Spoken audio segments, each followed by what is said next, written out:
left, right. Thank you so much for watching. This is an interesting episode because I got pulled over the other day and I'm sharing the story of what happened to me. There's a major issue with what's going on with the police and the abuse of power and the systematic racism going on in the country. This isn't so much a story about all of that, it's just me sharing my story. I do want to shed light, I'm talking about it now, to shed light on what's going on in the rest of the country, what's going on here in New York. But listen, comment. I'd love to know your police stories. I'd really like to continue this conversation about the police. So go for it. Enjoy. This is SipTalk. Grab a drink and enjoy. Crisis phone.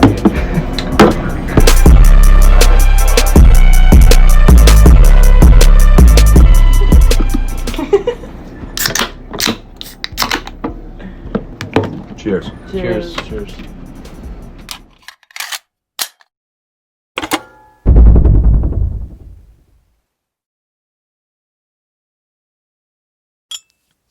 This is Sip Talk, episode 30, and that's where we're going to get started with the police. Well, tell us the story of what happened last night. That's a good jumping off place. Not last night, this morning, and I'm going to pour a drink before I do that. Oh, and we need to talk about some of the comments that we ignored from Tuesday. Oh yeah, I got a little comment from the last podcast. I'm going to share that. You get some ice. Sure, boss. All right. Here, there's not much scotch. I'm going with the skunky stuff because I'm in a bad mood after that fucking police situation this morning. I don't need this is your ice cube. You don't need ice? No, I'm drinking some skunk water. This is definitely one of my favorites here. What is it? It's a Lagavulin. Oh, yeah. An Islay. Yeah. What do you call it? Lagavulin. You want to taste mine real quick? Yeah. But yeah, so I'll fill you in. As a law-abiding citizen, I may have made a small infraction. Don't put that on the ice. Why? Because I don't want to. Yeah, I don't know how to drink scotch. All right, let's get going. I want to tell the story of the police. All right, there goes it all.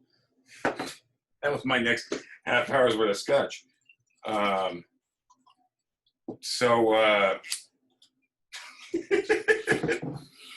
told you, stick with the ice. Yeah, So I'll fill you in what happened with the police this morning. So I'm already running a little late. I ran this morning, so I run in the morning. I come back home. I take a cold shower, but I'm still sweating. So by the time I leave, like I'm trying to get outside, or I get some fresh air, get on the bike, or I get some airflow. But I'm running late. I'm just covered in sweat. I'm trying to get out of the house. I got the helmet on because I don't want to put a face mask on. So the helmet's, it's been on my head for fucking 10 minutes. Helmet's sweaty. I'm just in a bad mood. Cruising down. I've been parking near the Javits Center. So there's a new kind of parking area. There's some new streets. The Javits Center, James, is by Hudson Yards, which is an area in New York City that's recently developed. I know where the Javits Center is. Yeah, but there's all the Hudson Yards area, all these new skyscraper buildings. I don't think you get an apartment there for less than like $4 million. It's commercial. It's mixed use. It used to be kind of a rougher area, and they've developed it a lot, right? Oh, it used to be a terribly rough area. But now there's no residential parking anywhere. However, there's two strips that are half of a block that allow for residential parking. It doesn't say residential parking. It just doesn't say commercial only parking. So for this area in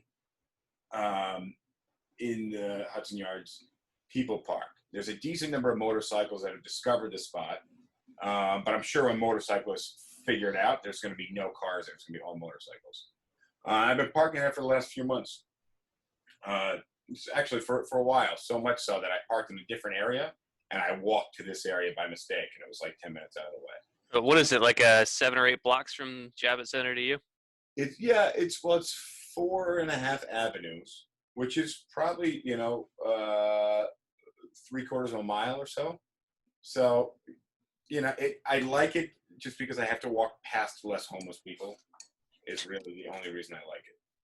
Because you walk by these homeless people, it's fucking dangerous. You're walking out of the helmet. Everybody's got something to say. I'm afraid of I always take the train. I normally take the A train, which is like literally on the corner of this. Does having on headphones or something help in terms of being able to ignore what's going on around you? No, I mean, not really. People are just the guys are fucking obnoxious. It's not a cool situation. And you see a bunch of needles Oh yeah, there's fucking needles everywhere. and and that's one of the things I'm like the most afraid of. One of them was like literally shooting heroin or whatever drug they normally do. Because Outside the train station, like literally on the sidewalk, yeah. On the stairs, like one of the strategies I had when I was taking classes at college at Charleston is I would park at the restaurant that I was working at. And it was about maybe a mile walk or so to class, and I had to walk across the market. And there's all these people, all these vendors or whatever, like along the market that'll like try and like get you to come and see some of the stuff they're selling or whatever. And I got to go to class. I don't want to talk to anybody. So I would have a set of headphones on my ears. Whether or not they were plugged in didn't matter. But I'd have headphones on my ears, so that way I could just walk by and ignore everybody. And it would, I mean, yeah, people will still yell at you, but like you can play ignorant. Yeah. Because you have the headphones on, which is a good technique. So I always say you just saw somebody shooting up in the subway. And like, I think it's pretty ballsy to just be doing drugs out in the street. But really, they're doing it because cops aren't touching them right now. Cops aren't touching anybody. So you can do drugs in the fucking street. Cops aren't going to do anything, especially if you're a hobo. Okay. So, but I'll paint the picture. So basically, you got these two short blocks. All right. So this one goes this way. This one goes this way. And this street, you look at this, and this street goes up, and this street goes down. So I pulled I'm less just interested in this and more interested in terms of how we get to the part where you have an interaction with the police. The interaction is because I was going the wrong way on a one-way street. Okay. So if I go down this street and there's no parking, I have to go out and like a mile around and come back down and try to do it again. So if there's not a spot, you're kind of screwed. So either way, I see a big open spot. There's like 3 bikes could fit in there, maybe 4. I pull in, and there's a homeless person laying on the street, not even on the sidewalk, on the street in a sleeping bag. So I do a U-turn. Now I'm going the wrong way down the one-way street. I come up and I pull into the next street going also the wrong way. But there's a huge construction zone. So there's like construction guys with stop signs, and there's dump trucks. It's not an active area. So I know I'm going the wrong way in the street. I have no problem getting a ticket, for going the wrong way in the street. I understand it's an infraction. So I pull down the street, and the cops are there. The cops are always there. They see me drive the wrong way down the street when I leave half the time.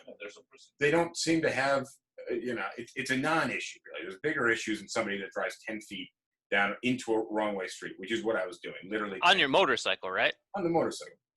But it's such a weird area. Like, I understand if with regular flow of traffic, if the streets are open to traffic and people are there. But now it's just a bunch of homeless people, they're shitting in between the cars, basically. Which last night, I went, yesterday morning, I went to park in a spot, and it was between 2 cars. It was 3 feet wide, 2.5 feet wide, and there was human shit on the street. And I know some homeless person just like found the privacy, bent down and took a shit. Yeah. Well, so I mean, it's getting disgusting. So either way, I pull onto the street, about 10 feet in the street, police car just rushes over and just gets like right up on top of me.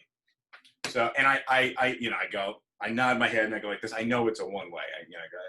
So get off the bike, cut the engine, take my helmet off. Now I know as if I was in the shoes of a police officer, if I was pulling somebody over in a car, I'd want them to roll down the windows, cut the ignition. I want to see their hands as I walk up in the car.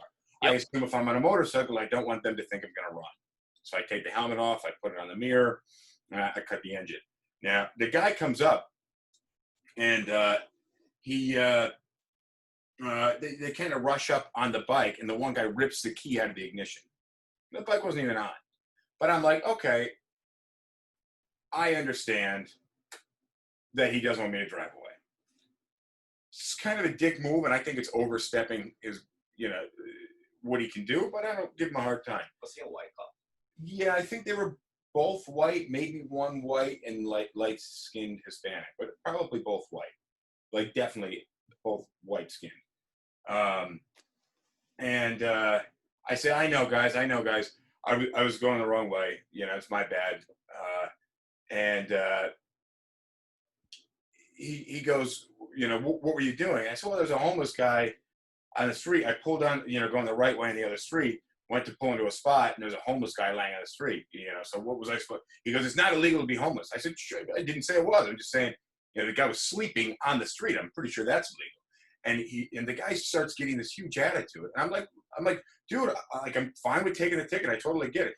And he goes, what did he say? Like, don't tell me how to do my job or something like that. I'm like, I just said I'm cool with getting the ticket. Like, I understand, you know, I went the wrong way down the street. Like, I get it. And he goes, license and registration. So I go in my bag, and I realized I had taken my wallet out of my bag. For whatever reason, I went to put it in my pants pocket last night, and I didn't put it back in this morning because I was in a rush to get out of the house. Okay. So I don't have it on me. I can show you a picture of it. You can run it. I'm fine with that. It's a motorcycle license. It's not just a driver's license. And the other guy grabs my helmet off the bike, and I go, what are you doing? And then he starts ripping the netting out of the helmet. I'm like, what are you doing? And he goes, I'm looking for documentation. And I'm like, I don't think you can do that, man. And it just fucking like erupts, and these guys like get up on top. It felt overly aggressive to the fact that like I was being cool with the situation. I was like, I know it was my bad. There's a homeless guy, you know, and I'm like, I totally get it. Like, I'm wrong. You can run my license. I'll give you the number. But these guys got really fucking aggressive. Then the guy starts going around my bike and like inspecting the bike. And he's like, no rear marker. I'm like, what are you talking about, rear marker? There's reflectors right here. He goes, well, you have to have a right. I'm like, dude, the bike is 3 months old. It came like right off the showroom floor. Like, I literally ordered it online, and they just gave me the keys when I got there. Like, there's no modifications to the bike. And he's like, well, you got no rear marker. You got a license plate cover on here. I'm like, license plate cover? What are you talking about? And he goes, right here, that's illegal. I'm like, how's a license plate cover illegal?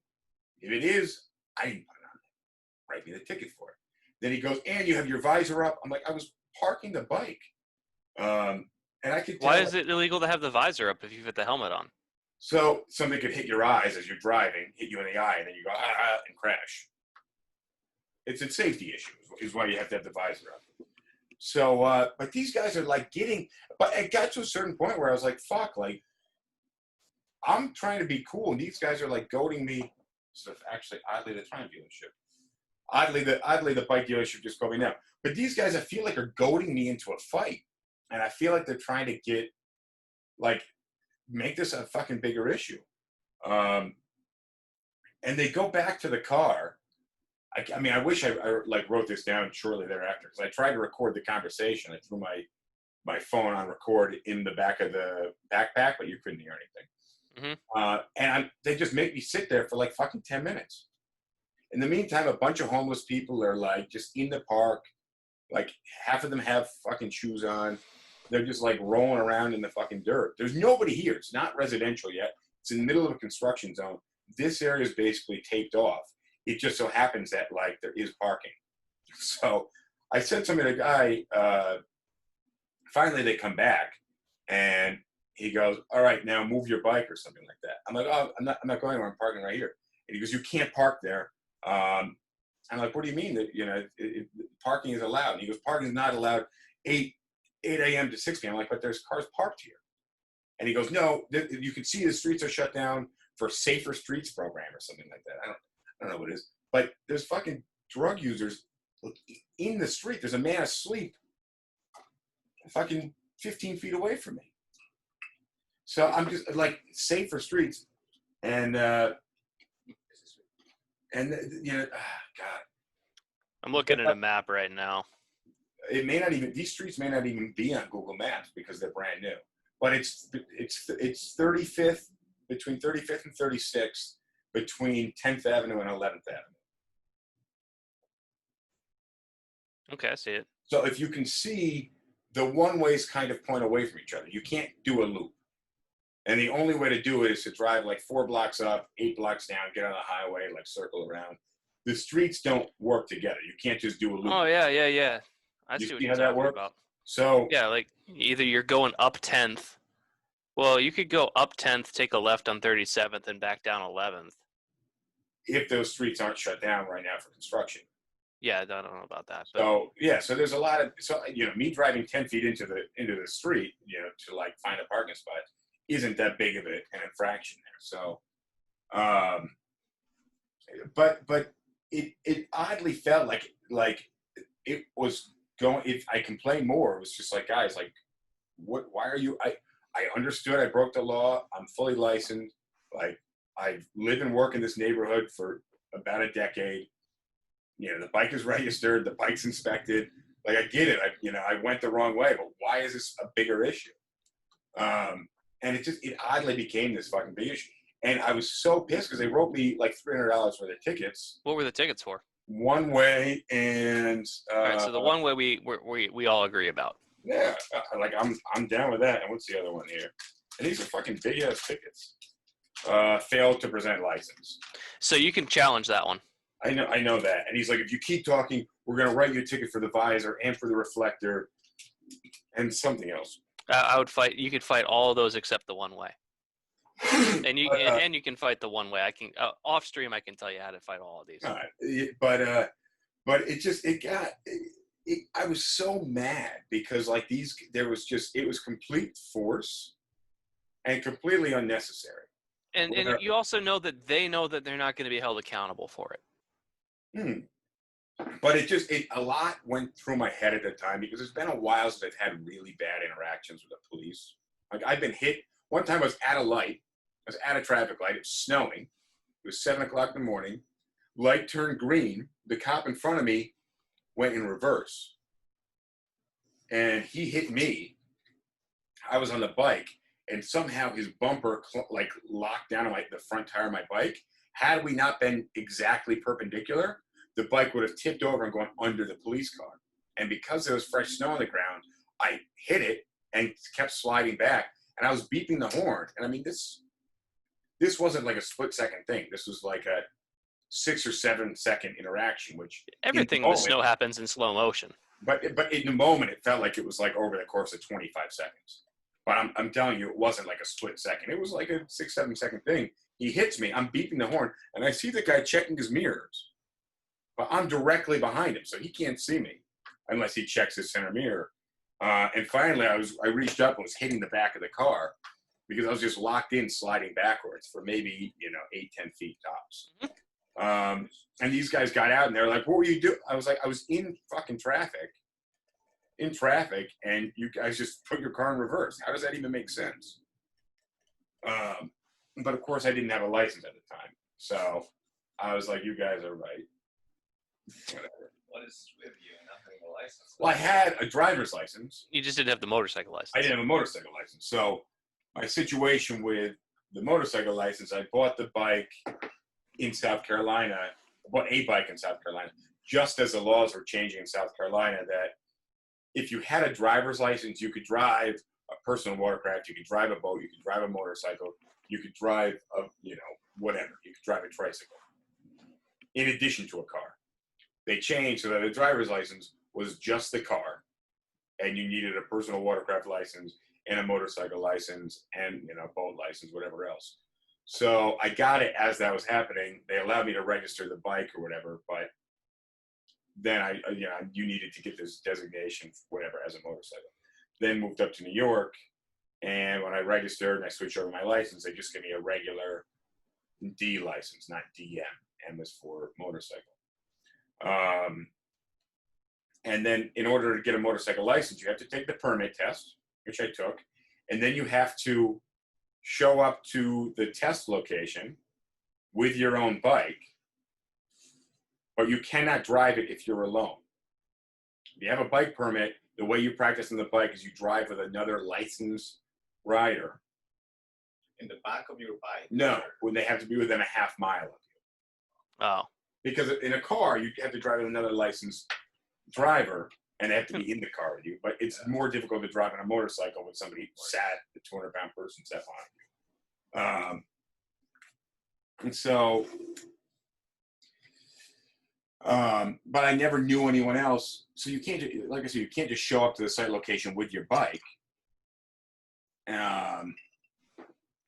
Because it's an automatic DQ. So you have to show up with another licensed rider, which I never knew anybody else who had a motorcycle license. Or you had to take a course, which cost money, and I had to take time off of work, and I never took the time off of work because I'm not about to do that.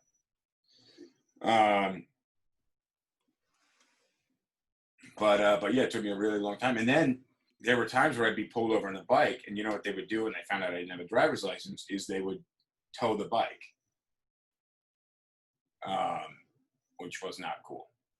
I went on a date, and they we got pulled over. They basically blocked us in, and they wouldn't let us drive away and just towed the bike. So we just cabbed it for the rest of the night. Yeah. But so then after the whole situation happened, they had pulled up right on top of my bike, and there's no like reverse gear on a bike. No, you just pedal it, foot pedal it. You have to waddle backwards. Right. But I was like ready to park, so there wasn't much waddling space for me. So he goes like something along the lines like, now you have to leave or something. I was like, oh no, I'm not going anywhere. Like I have nowhere to go. I'm going here. And he goes, don't tell me you're not going anywhere. Drive away or something. I'm like, well, yeah, I'm gonna park here. And he goes, you can't park. I'm like, all right, well then I have to go more in. I have to continue to infract the law here and go more forward down the one-way street. I need you guys to move so I can turn around. They wouldn't move, so I had to do this weird waddle. Well, yeah, and then you drive 50 feet and you get pulled over again for driving the wrong way. But I couldn't get around them like in the way I needed to turn the bike, so I had to go more down the one way and then circle back around, and and I basically said something along the lines of, I asked them thanks for nothing, like acknowledging the fact that like they didn't give me any space and they watched me do this fucking odd ass maneuver in the middle of the street, which I don't understand where the dickish move came into play. Like, so in thinking about this topic, there was one phrase that comes to mind, which doesn't particularly relate to your situation, but I think it's just a good general phrase to think about when it comes to interactions with the police, which is, when you only have a hammer, everything looks like a nail. Okay, I like that.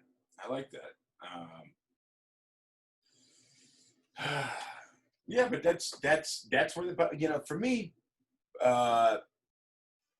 police, the side of that car says protect and serve. Mm-hmm. Well, it's more like just fucking detain and harass. Yeah, remember that time my car broke down? The tire fell off my car, and the wheel fell off the car. Yep. And went bounding down the street, and I spent maybe 2 hours trying to find this fucking wheel. I mean, this is a sick fucking story. Well, like I remember that story because I just started dating a chick, and that was her first interaction with you. Which was what particularly? Me jogging home in flip flops and jeans at 3 o'clock in the morning. I think it was more at like 10 or 11 o'clock in the morning when we were all awake. And I was like, oh, yeah, by the way, this is my roommate. And then you're like, I got a story for you. Well, I had driven for roughly how long without brakes, would you say? You were probably 6 or 7 months. I think 3 months. But I don't know. It felt like a long time. An insane amount of time driving with no brakes. And then, I mean, you remember the emergency brake you could pull the emergency brake at 30 miles an hour and you wouldn't notice. The emergency brake simulated the effect of a stiff headwind. Yeah. No, I would say that. Like, the wind, and you're like, oh, I felt that, but we're still doing 60 miles an hour. And then the brake just did this. The brake went, there was nothing with this brake. Yeah, the emergency brake did something. The brake was really just kind of like a footrest. But I would say if I was doing 40 miles an hour and pulled the emergency brake, I would probably coast over half a mile. As I said, stiff headwind. So, God. So, engine braking was by far the most effective way to slow down the car. Because if you're in fourth gear, you downshift to third gear, and the engine slows you down. Downshift to second gear, and it slows you down even more. Downshift to first gear wasn't an option. And the car didn't have a first gear. So I mean, the car was just fucking. Either way, I fixed the brakes. I fixed the brakes in the driveway, and I took it out for a quick. Like I connected them. I think that's good. Let me put the tire back on. Oh yeah, for people who don't know, to fix the brakes, you have to take the wheels off the car. Yeah, I mean, you need as much space to work underneath the vehicle. And I had to replace, like, I don't know, like probably 12 feet of brake line because the brake line had blown. So maybe not that long, I don't know, but it bends, and so it's a long, But not only did the brake line blow, but it also blew all over the discs, lubricating the discs. Yeah, and that's what. Yeah, so not a good situation with brakes. And I took it out for a quick test drive.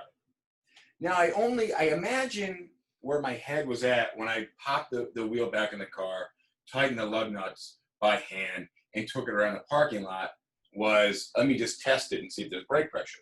But I must have been so happy with myself for having fixed the brakes that I drove it a little further, tested, and popped it back in and started to clean up the mess that I made in the work area, and forgotten that I had only hand tightened the lug nuts. I didn't really, clamp them down. So I just went on for the remainder of the week with a very loose wheel. I did not realize this.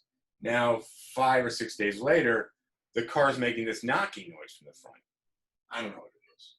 It made knocking noises just generally, so it I mean, fit with the description. The car was, so a knocking noise, I was like, oh, it's not one thing, it's another. Not ever having any recollection sync up in my head that I never tightened the fucking wheel on the car. So Saturday night, I've got a happy hour after work or something. So I had recently had a run-in with the law for drinking and being behind the wheel. Another story.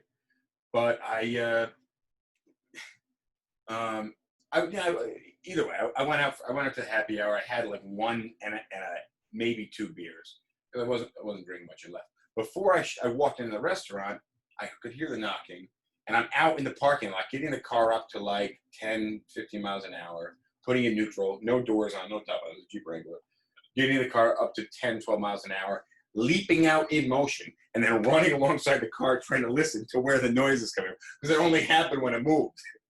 So imagine me in a giant, mall parking lot, leaping out of the running car, and then running next to the car to listen what noise is coming from this car.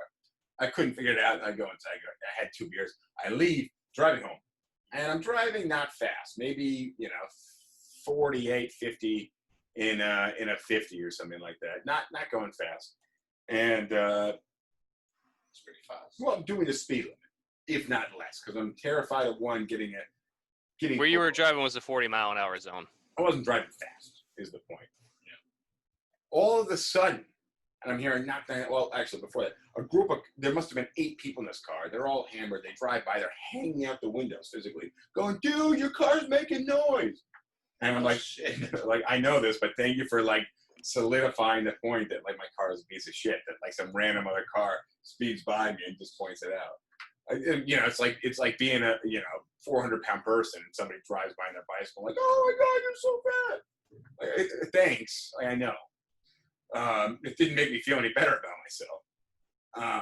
Just kind of a dick move. All of a sudden, though, after these guys go by, I get another quarter mile down the road. Boom! The front end of the car just digs down to the driver's side. I'm like, fuck! And the wheel had popped off.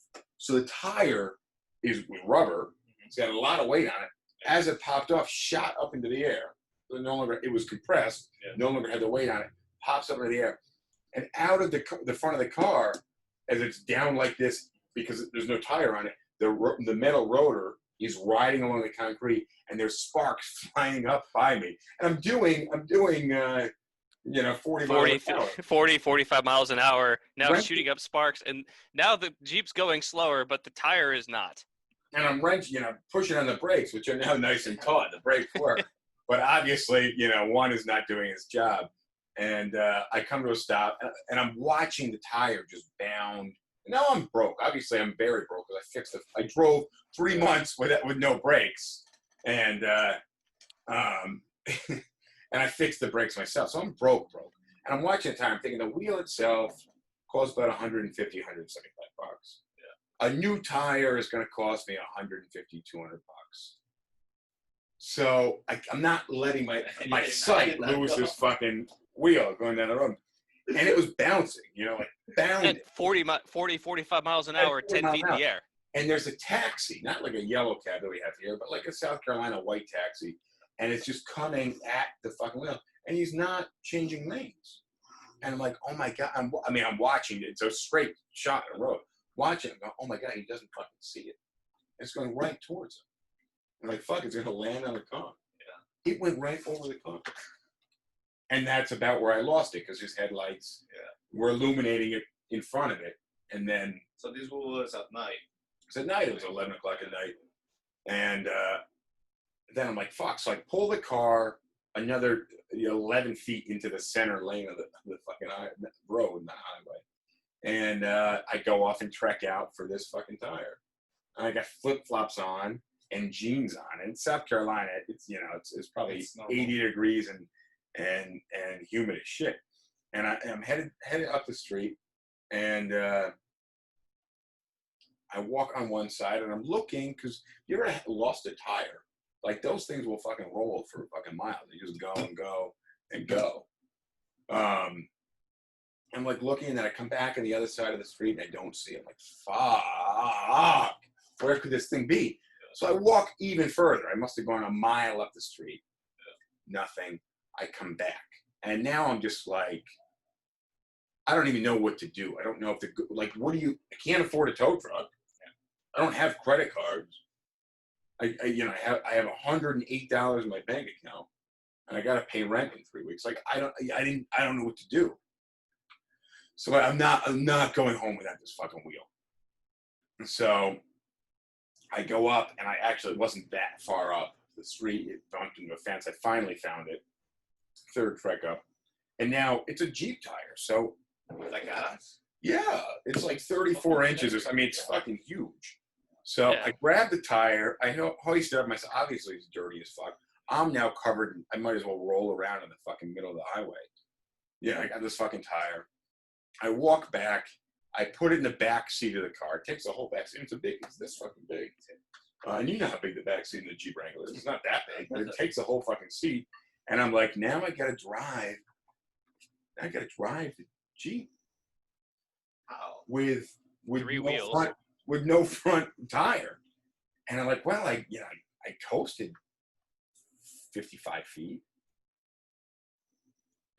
So I just, and it literally carves. At a high speed, it didn't do much to the road except leave the street. Now it's literally carving like an inch into the asphalt. As I pull into a parking lot for like a chiropractic, it was like a gynecologist or something. And the car is literally just sitting like this. And I'm like, okay, nothing I can do right now. I'll go home and it's late at night. It's 1 o'clock in the morning or something now. So I write a note. I go, minor mechanical issues. Please do not tow me. I will fix this in the morning. I dated. I have a picture of that. It's on my Facebook, I think.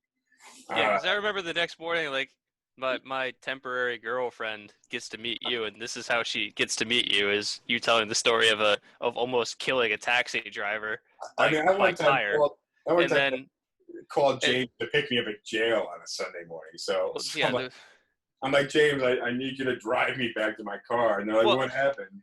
Well, no, we'll get back to that story. But I just remember, like, that was her introduction to you, and then she left, and you're like, "Can you take me to an auto parts store?" Oh yeah. And so we drove to an auto parts store, bought a fresh brake rotor, and then just took off the old one that was ground down about 3 inches, just a flat spot on the rotor. It was like a circle with the bottom just cut off. Yep. And so we just put a new rotor on, put the wheel back on, and not good as new because the thing was a piece of trash, but it was good as it was before this thing fell off. But yeah, no, I remember when I had to pick you up from Leeds Avenue. You went out one night, and normally you were back by like, I don't know, 2 or 3. I wake up and he's not here, and normally like you would at least be back by the morning. It's now like 2 or 3 o'clock in the afternoon. I get a call, and you're like, can you pick me up on Leeds Avenue? I'm like, yeah, I had a feeling that's where you were. So I went to a party that a bunch of people that at work went to, and I had a couple drinks, like not a lot. So I was driving home. This was downtown.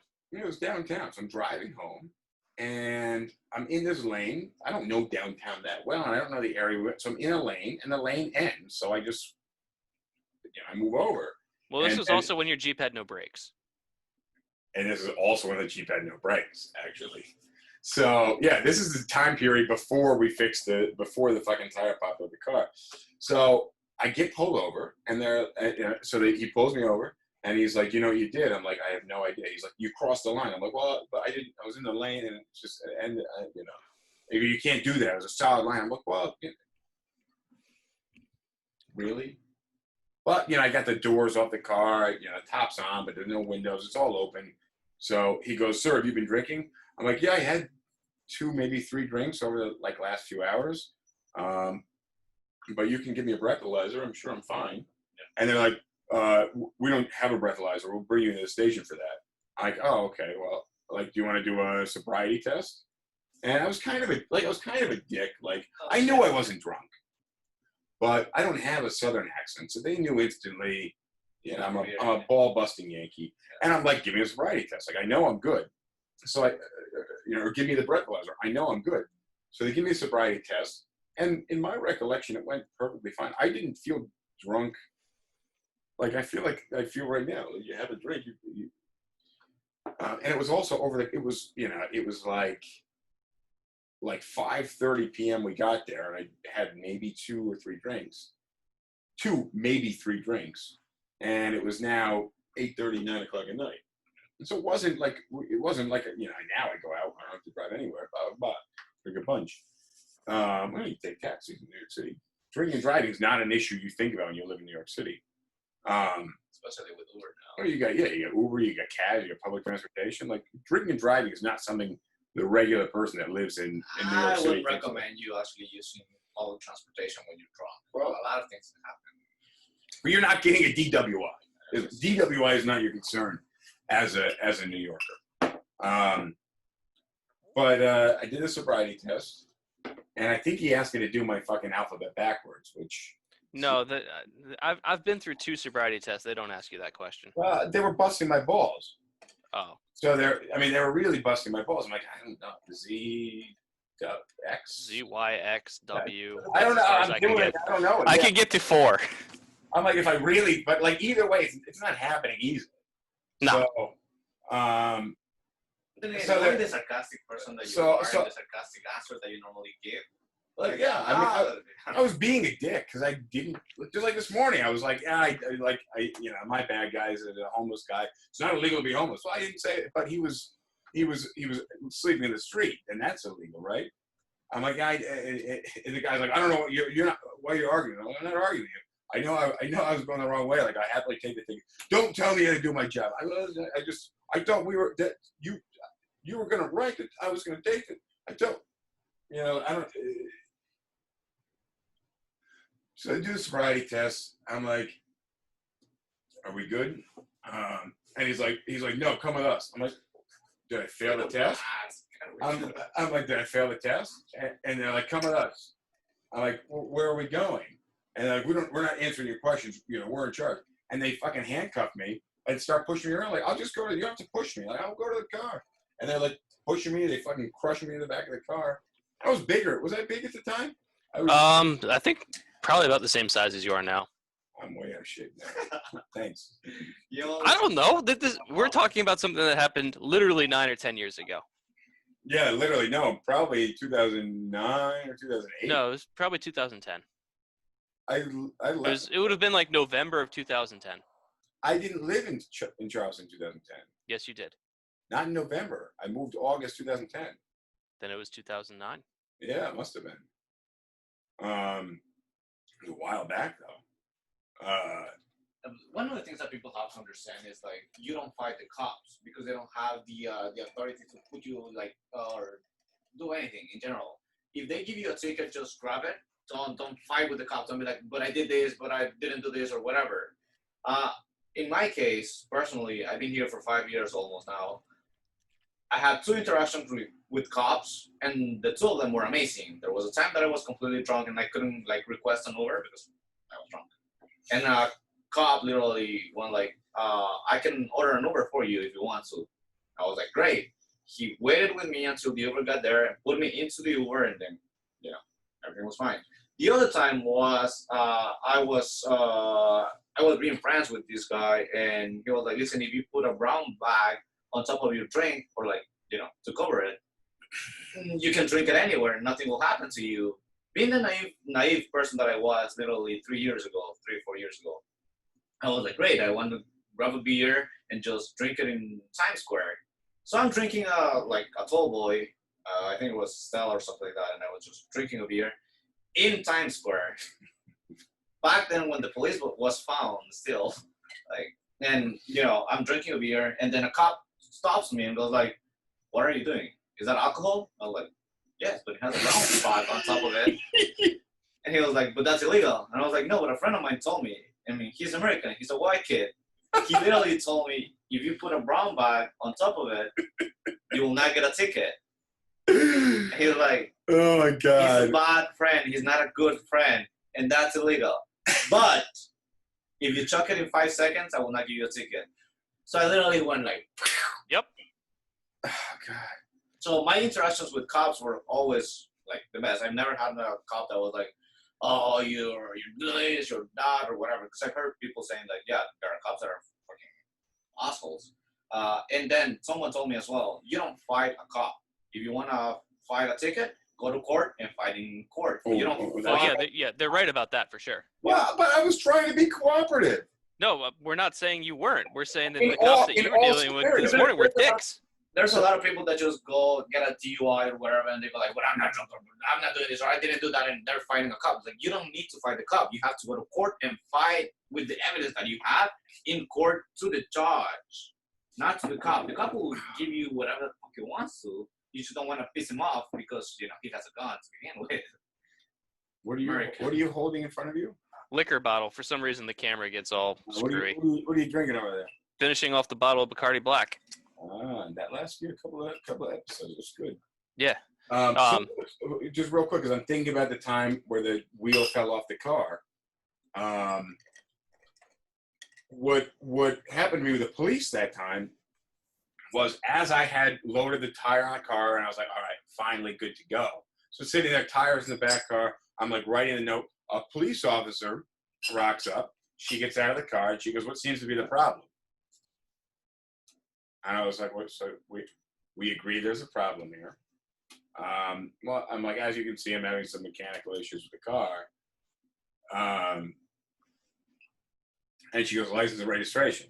And I'm like, oh, protocol. Insensitive, but protocol. So I give her that stuff. She makes me wait, which, presumably she's got her due diligence she's got to do and make sure I'm not a criminal. And she makes me wait for fucking ever, though, it feels like. And she's shining that big-ass spotlight right at me, like I'm going to run away or something. So I'm just sitting there waiting and chilling out. And she comes back, and she didn't write me a ticket. And then it starts pouring. And then she just drives away in the pouring rain. And I'm just like, what? And that's what the first time I saw the side of the car, it says protect and serve. And I'm just like, you just wanted to see if I was a criminal and drove away when I wasn't. I only live fucking 2 miles away. So it was Courtesy, professionalism, respect is the courtesy. NYPD slogan. Yeah. Well, There's difference. There are cops that are like for traffic things. There are cops that are. I've never had a lot of good interactions with the police. Like, Have I ever told you the story of the time I got pulled over up in Somerville, South Carolina? mm-mm. I can make this pretty quick. So I'm at a party. It's a referee party, and I'd had a pretty rough week. So I showed up with a 6-pack. There wasn't too much alcohol there. I showed up at, let's say, 8 o'clock. I Mhm. showed up with a 6-pack. I'm the last person to leave the party. I had finished the 6-pack. So that's 5 hours to drink 6 beers. I'm not drunk. When I showed up, it was a new housing development.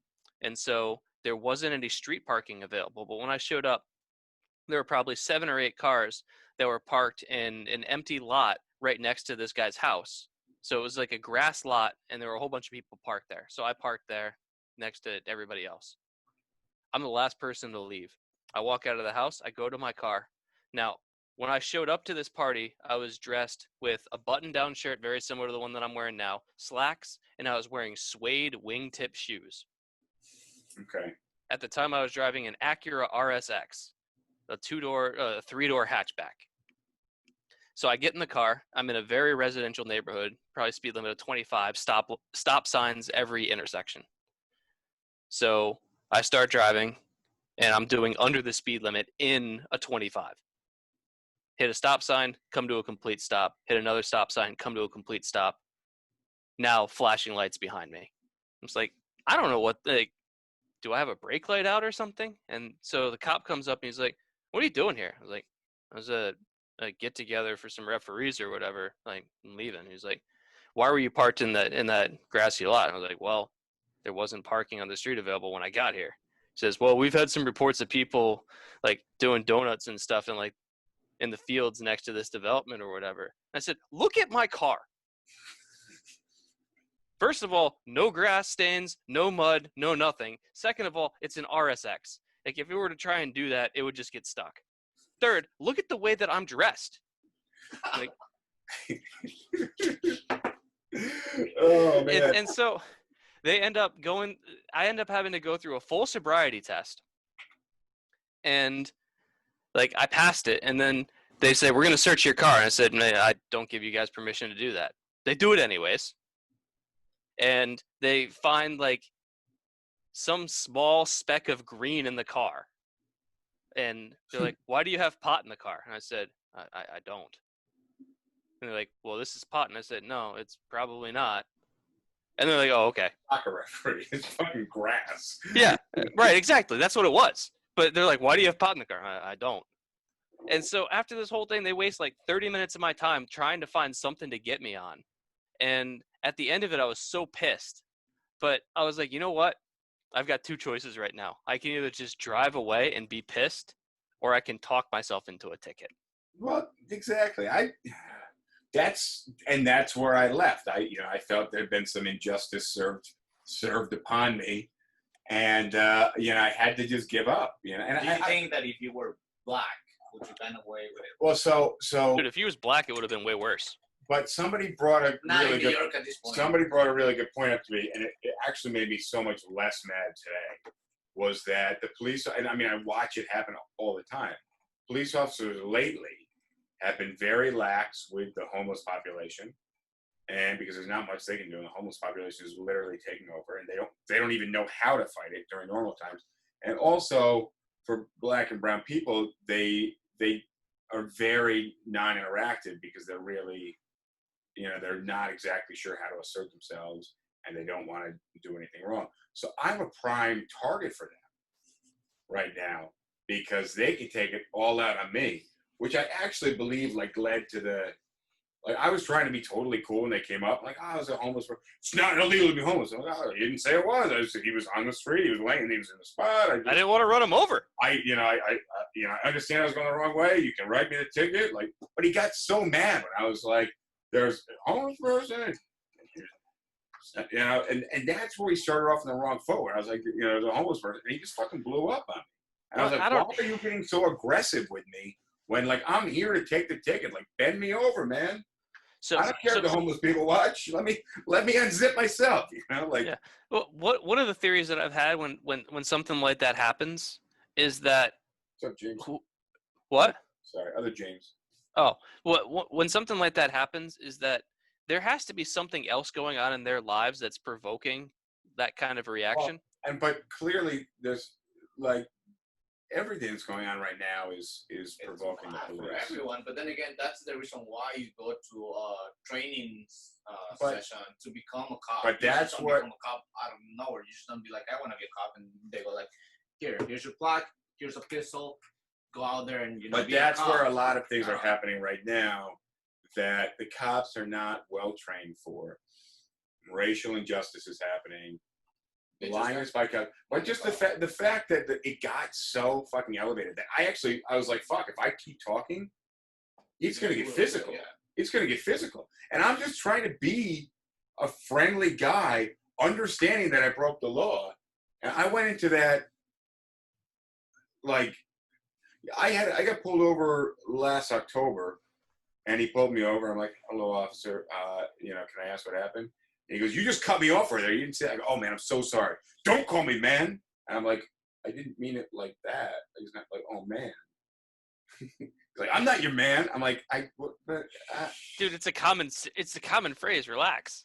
But it was just like instantly, boom. I'm like, "Oh man, I'm so sorry. I didn't realize." Like, one, I'm going twice as fast as you. How did I cut you off? But two, I didn't like, as somebody on the road, like I look for police cars. But yeah, that's I'm gonna go back to some comments here. Why do we look so pretty in this one? Oh, all right. What We are the comments? What are the people saying? We look really pretty in this one. But I want to go to the comments real quick. Anybody who's had some issues with the cops, cops be really annoying. Cops are trying to find something wrong. Rodolfo, sorry I missed your DM. Shoot me another one. I promise you I'll get back to you. But really, somebody share with me what happened with them, the cops. You've had some good experiences. I got amazing experiences, and this was before Black Lives Matter or Brown Lives Matter, whatever it's done. Well, no, yeah. But I had like, and then again, what I've been told from other people is like, you don't fight the cops because if you piss the cop, you have to understand that they have a gun, and you don't have a gun. So you don't piss them. If you want to fight a case, you go to court and you present the evidence if you think that you were right at that moment. But if you know that you fucked up, then you just fucking shut up and go to court, pay your ticket, and that's it. I've never driven in New York, so I've never had a DUI or any of those things. But my two interactions with cops were amazing. So for me, it's like great. Then again, knowing how sarcastic he is and knowing the way that he normally answers, like I understand why the cop might have taken one of his answers out of but context. they're reacting in that split second, and I'm trying to be personable and understanding of the situation. They were reacting instantly to the way it made them feel. Yeah, and that'll happen sometimes. And I'm not saying that it's good. Like, sometimes you'll have decent interactions with cops. Sometimes you'll have times where they blow up on you and you're like, I don't even know what happened here, man. Let me share you real quick, just somebody's comment on free money is good, right? UBI, explain universal basic income. Oh, yeah, let's talk about that. Universal basic income, dignity, life for everyone, unconditional income for all. Artificial intelligence is definitely the future of the world. AI will drive the economy tomorrow. Basic income is human right. I don't think basic income is human right. It is not. And the reason why I'm saying this is because now that I'm working in real estate, I know more people and more people and more people I didn't know how many people live with vouchers in New York. And I understand it's expensive, but if you give, I told one of these guys and I was like, hey, listen, I can find you an apartment. Can you tell me what's the max that you can afford? And he was like, yeah, but I don't want to lose my voucher. I was like, Voucher for what? For rent. And the issue is as real estate agents, we want to help. As good people, we want to help. We want to help people with vouchers. Yeah. And I'm going to try to go as PC. Obviously, we're being recorded, but I also want to go as truthful and honest as possible. We work in Manhattan, one of the most expensive cities in the world, The second one. and Behind Hong Kong. the vouchers don't cover very much. So if you're on rental assistance, if somebody's like, "Hey, I'm going to buy you lunch," you don't have to pay it all, and I know you're hungry. I'm not going to go to fucking Keen's Steakhouse or Peter Luger Steakhouse, or I'm not going to a steakhouse. So if you got rental assistance and you're hitting up a Manhattan broker, I'm not saying people with lower income don't deserve to live in Manhattan. I'm just saying what is being offered to them can't quite afford it. And in certain circumstances it can. I'm happy to do those deals where and when I can. But But typically, why not live in like the Bronx or Brooklyn or and Queens? which I'm not a broker for those areas. So typically, somebody was like, "Oh, I have a 2-bedroom voucher. It covers 1,000," and I'm like, "I'll stop you right there. I don't have 2 bedrooms really for under the 2,000 mark. I'll stop you right there. If you want to send me the paperwork, I can put you in the system. And if something pops up, it'll alert both of us. You'll get an email. I'll get an email. We can maybe arrange a viewing. But you're again, and I'm not saying people in vouchers don't deserve to live in Manhattan. I want to make that really clear. I'm just saying that Manhattan costs the most. So when we're looking at covering the cost of that, and I don't think Manhattan should be for the elite and wealthy, and all the poor people should live in the other outer boroughs to serve them. Like I don't, Astoria is expensive. Astoria, I think, is even more expensive than Manhattan. but there's decent affordable housing in Manhattan. But the vouchers just give such a bullshit low amount. Yeah, and that's the reason why. Because I've asked these people, like, there are no units available for vouchers at this point. But if something happens, I'll let you know. However, if I find you an apartment that is affordable for you, what's your max? And they were like, no, I am making money. I'm making like, I don't know, 4,000 a month. And I was like, sure. Now, if I get you a $1,500 studio, would you do it? And it's like, yeah, but then again, I'll lose my voucher, and I don't want to lose my voucher. It was like, but you'll be paying by yourself. Like it'll be a lot of people, and they go like, no, but I money. want to save that money and get that money and use the voucher. And so the problem is that there's a lot of people, when you give them free money, 90% they're working off of the people, books. yeah, exactly. If they're making that money, that's off the books. Exactly. And then most of the people will be like, if you do universal income, they will be like, okay, like what happened with this pandemic? You got $600 on top of your unemployment. They were like, fuck it, and I'm just gonna travel, go out there, have fun. Why do I need to work? Some of them were making less than $1,000 a week before this pandemic, and with this, extra income that they're having, they're just going like, I don't need to go to work. I'm making more money out of, these programs that are helping me and whatever. And I don't know. Definitely tricky territory. It is. The cops and different programs, universal basic income, they're just, nothing's perfect. I feel like a lot of times cops don't really think, and they have to be reactive. I get it, but there's just a lot of I think, putting your knee on somebody's head or neck, like obviously completely unacceptable.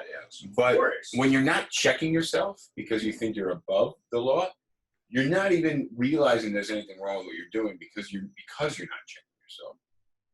And then again, if you give power to any person, even to the most novelist person in the world, power will corrupt that soul. Well, that's generally how it goes. We're running out of time over here. We'll reconnect in a second. But yeah, they say, like look at all these different movies. Like you get this sword and then you're in power. If you get the fucking crystal and then you get corrupted. Or like Lord of the Rings. Didn't the ring person in Lord of the Rings have like bad power or something? No, not really. It just corrupted him into. No. It's just the being that physically close to the ring and experiencing the ring's power by itself is corrupting, and just him being exposed to it, even that little bit, started to corrupt him. And it was only that like he had such a strong character that he was able to kind of like fight and resist it as long as he did. Such a strong character. Well, sometimes maybe that's what it takes. Such a strong character. Somebody just said cops have lots of stuff going on we don't know about that they have to bring to work. Yes, exactly. But that's part of the job. Well, everyone has stuff that they've got going on that they bring to the job, and you have to be able to deal with that. And if you can't deal with that, then take a day off. Yeah, or do a different job. Yeah, or just or do a different job. You're a human being and understand that there's a place for everything. You go home and you don't bring your problems from work to home. You talk to your partner. Well, you know, sometimes you listen, do, but that's yeah, an but issue. You got to recognize it. Yeah, you talk to your partner and be like, listen, I had a horrible day. Let me just cry on your legs and, you know, don't ask me why. I just had a horrible day. The same way that if you had an amazing day, you go home and you go like, okay, let's pop a bottle of champagne and, you know, celebrate. That's how a mature person thinks. However, a bunch of people here in New York in general, or Just in general, yeah. they don't know how to talk. They don't know thinking.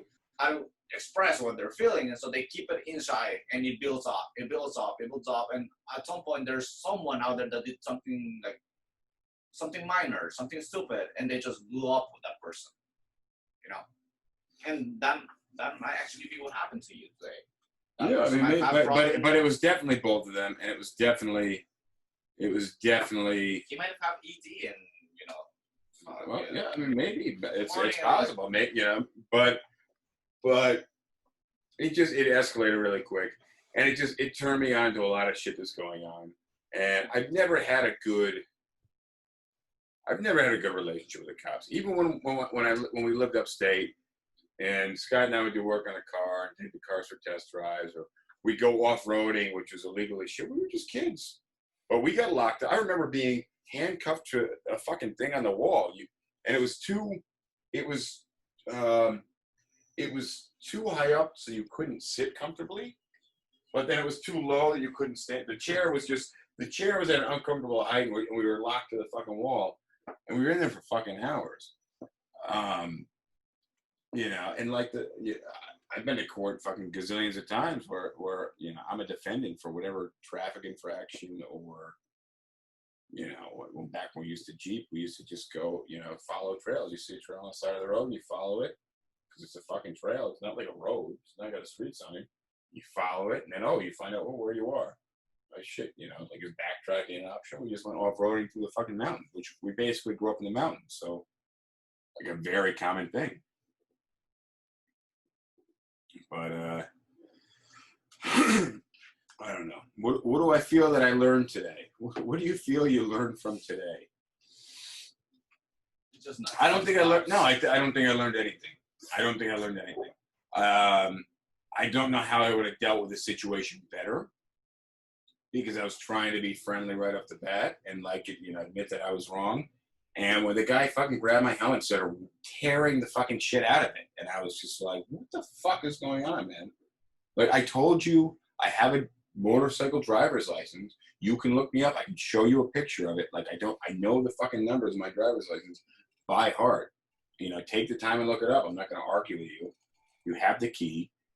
And you have 24 hours to be able to prove that. I'm running out of. How do I pull that off in 24 hours? Well, at this point, you don't do anything. You just show up to court and say, "Here's my driver's license. I want to dismiss this ticket." You plead not guilty to everything. Yeah, well, I'm gonna take these fucking tickets home. Yeah, Yeah, I mean, but you plead not guilty to everything, and you'll have limited success, but you're gonna have most success with some of these things. But you plead not guilty to literally every single part of it. yeah. As I said, I can talk you through how to do this because I got really good at this when I was in New York. Yeah. Cool. We will talk after that. You know, I wish we had a little more feedback and some social injustices from the fucking police. But I guess, you know, there's a lot of people, especially who've been watching, who maybe not have experienced that. Yeah, same here. They're not the degenerates that you and I are. And then again, you cannot do anything on the homeless. If you put a homeless person in jail, you have to. What are you gonna do? Yeah, they don't have. Yeah, you're improving their situation, honestly. Yeah, exactly. They're basically consuming, space. They're using space. But the fact that I was in this situation, you know, not that I'm dressed super nicely. You're an easy target. But I'm an easy target, and I'm literally, we're talking. Homeless people are standing next 7 feet, like just watching the interaction. And there's people driving up and down the sidewalks on their bicycles, like riding on a sidewalk with your bicycle, also illegal. Like what, you know, I'm on a street that's shut down because of construction, parking, you know, in effectively a legal parking spot. It's the signage makes it legal. And there's 20 cars there, or 20 vehicles there. You know, just doesn't, it just, every time I have an interaction with the police, I'm just like, fuck this. Like, this is bad. And today was another example of that. But according to the things that have happened to you before, and all of these things, have you actually considered that you might be saying something that you shouldn't be saying, or might be behaving in a way that you shouldn't be behaving? Like, for example, if a cop stops me, I just fucking do whatever you ask me to do. Well, that's what I thought I was doing this morning. I took the helmet off. I turned the key. I actually took my backpack off. I set it on the bike. I waited for them to come up, and he's like, "What were you doing?" I was like, "Oh, there's a homeless guy." And he's like, "It's not illegal to be homeless." I just explaining what I was doing. I didn't say it was illegal to be homeless. Just explaining you the situation, the series of events that just fucking happened. But it just fucking went south. That was just being a bad day for him. Well, it was a bad day for me, and that's the issue that we have with cops. Is I don't give a shit if your fucking dick doesn't work at home. At the end of the day, your job is to fucking protect and serve and keep the peace, and us not have to fucking walk out the door. I go the wrong way down a shut down street and almost have a physical altercation where we have a physical alteration. We're gonna need to adjust the length of that. But then we walk out of the street and there's fucking needles in the street and people fucking threatening to beat you up. Yeah. Like that's not cool. And that's the homeless issue, the drug issue. Like, I still understand. I mean, we're in a crisis. I don't have money. Like, the homeless have less money than I do, and yet they have money to get out of drugs. Yeah, well, that's what when it comes to people fucking selling apartments. The person on drugs doesn't say, I'm broke today. I think I'm not going to do drugs. But people here can't close deals. Come on. I think I would have a lot harder time trying to find drugs than I would trying to rent somebody an apartment or get a sales listing. Like, come on. Just saying. So man, 11. You're gonna have to rewatch this. I'm sorry. We're just wrapping up. So sorry guys, but we're gonna take off. James, anything you wanted to add?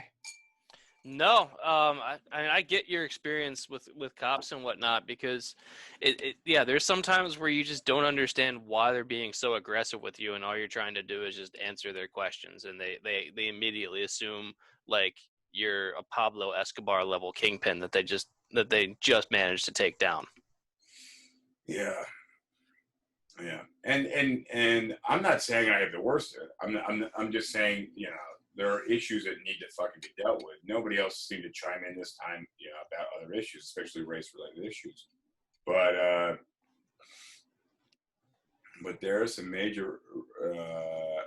I just think there should be just better training before they can actually be a cop, especially in the U.S. where you get a gun and you can use tasers, guns, and whatever, all of those things. For example, in Spain, for you to be a cop, you need to finish your bachelor's degree, and then you have 24 months of training, and then you can become a cop.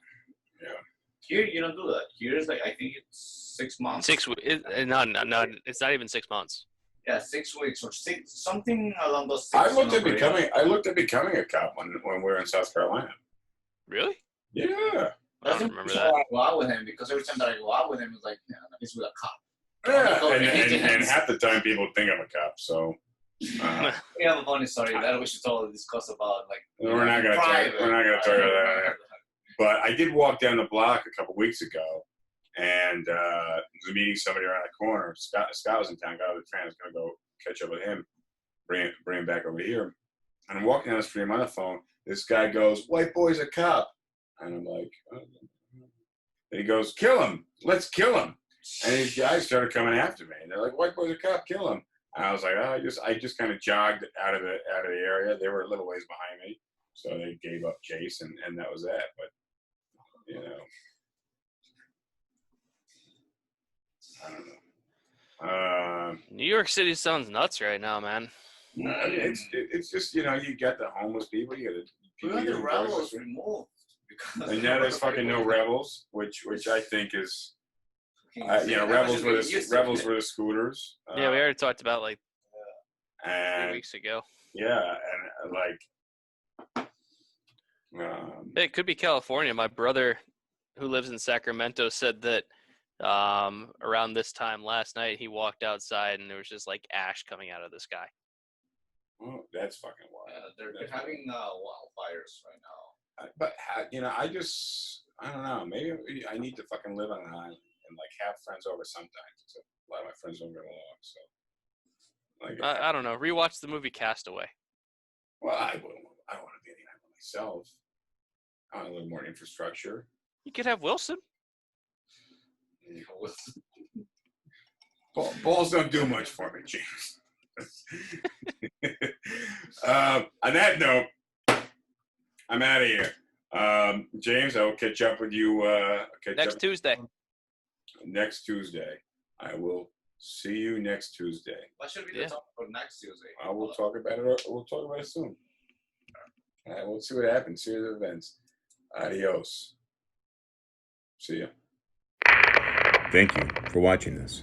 But did you still not comment? Did you still not like this video? Did you not subscribe? Are you not subscribed to this channel? Come on. We're new. We need your subscription. We need you to like it. It really helps us out. And we're enjoying this. And if you got this far, I assume to a degree, you're enjoying it. So help a brother out, please. And if you liked what we talked about, if you wanted to add something, please include in the comments. I really want to hear your story. All right. Have a good one.